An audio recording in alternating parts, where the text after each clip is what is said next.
Imagina você, uma mulher linda, forte e uma mulher que sustenta sua casa e às vezes até seu marido, mas que se preocupa tanto com a opinião alheia que acaba se sabotando, que acaba não dizendo o que sente e acaba se sufocando.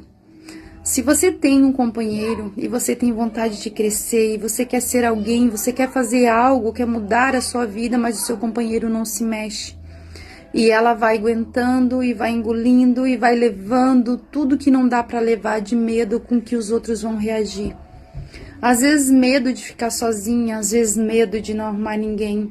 Porque quando você não descobre o seu real valor, você se sabota, você não se sente capaz, você não se sente linda, quando na verdade é totalmente o contrário. É aí que a terapia entra e faz a total diferença na vida dessas mulheres.